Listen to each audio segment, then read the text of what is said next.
Troisième bateau, alors là, Philippe, dur, je vais te laisser le présenter. Tu as de nombreux Tous titres ces de palmarès, ces champion titres, ouais. sur ce bateau.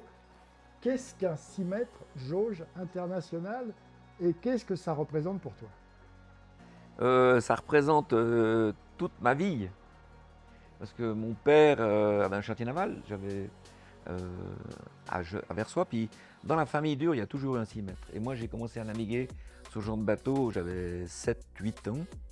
Et à l'époque, mon père, la spécialité qu'il avait, c'est qu'il partait en France, surtout en Méditerranée, et puis il rachetait un 6 mètres qui était plutôt en fin de vie, mais à restaurer. Donc il rachetait le bateau, et puis il le ramenait en Suisse. On le restaurait, toute la famille donnait un coup de main, ma soeur, ma maman. On restaurait le bateau pendant 2 ans.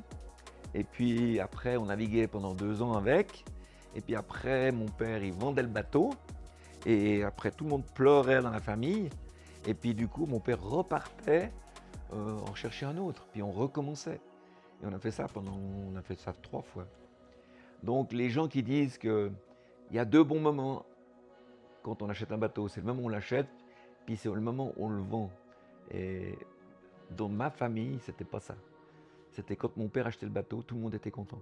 Mais quand on le vendait, tout le monde pleurait. Donc on recommençait. Voilà. Pour Alors rappel, après, combien de titres tu as gagné sur ce bateau? alors, alors 4 titres de champion du monde. Alors le premier, après j'ai pris un peu la relève de mon père en achetant des 6 mètres qui étaient cassés, puisque j'ai eu la chance euh, de racheter le Gitana Junior à l'époque, du baron de Rothschild, et puis qui était tombé sur l'autoroute et qui était tout cassé. Et du coup, il me l'a vendu pas cher, le prix de la fourniture, des voiles et tout. Et puis pendant l'hiver, je l'ai réparé, il était tout cassé de côté. Et puis au printemps, il y avait le championnat du monde.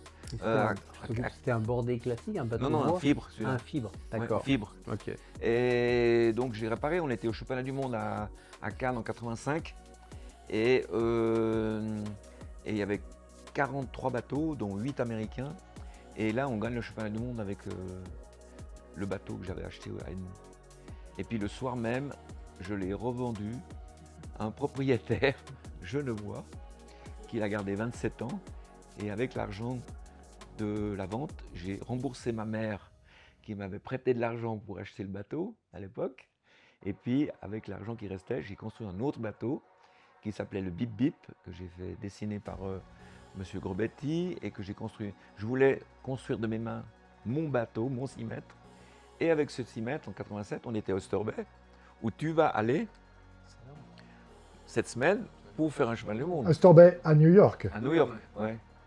Donc voilà. Et puis voilà, après, bon, l'histoire de ce bateau, il a duré, mais surtout ce qui est intéressant, c'est celle-là de photo, puis ça, c'est l'Astray que j'ai depuis 20 ans, que j'ai acheté en 1999, 1 franc.